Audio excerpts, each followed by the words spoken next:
Sa ibang balita, patay ang isang ginang matapos mabagsakan ng malaking tipak ng bato ang kanilang bahay sa Rodriguez, Rizal.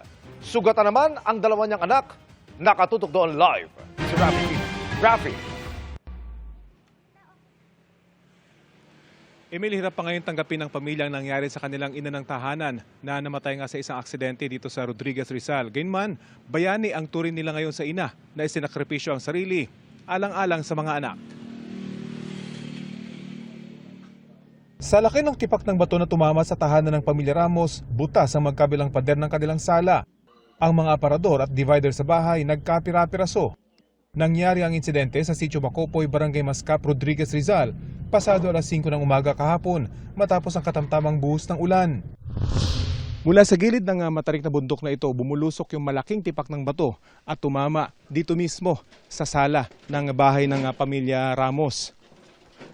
Dito nakahiga yung mga bata, yung dalawang bata, at naitulak pa raw sila ng kanilang ina papunta dito sa gilid kaya hindi sila tinamaan.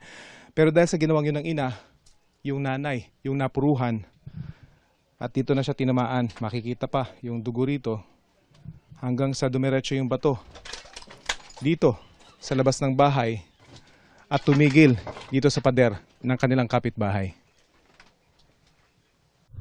Matindi ang naging tama sa paa at katawan ng ina na kinilalang si Rizel. Isinugod pa raw siya sa ospital pero idineklarang dead on arrival.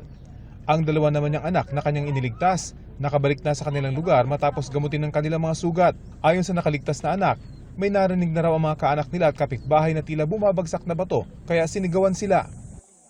Yung rinig din ni mama na sumisigaw dito, ginilid niya kami dalawa, tapos babalikan sila ate. Paglabas niya, nagulungan siya ng bato.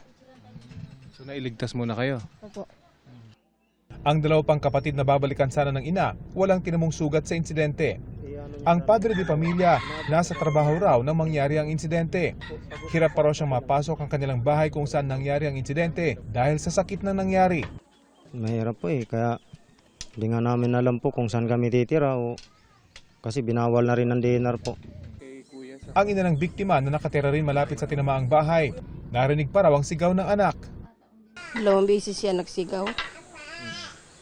Yun lang, ang pakarinig ko sa boses niya, wala na.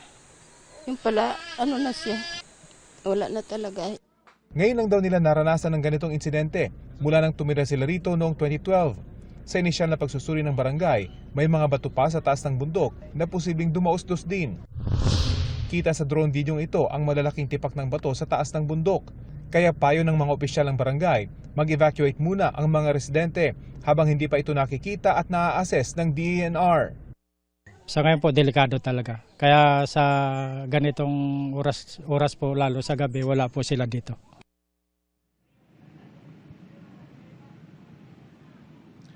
Emil, nananawagan ngayon ng tulong ang pamilya Ramos dahil bukod sa namatayan na ng ilaw ng tahanan, ay hindi na nga sila pwedeng bumalik doon sa kanilang bahay matapos yung insidente.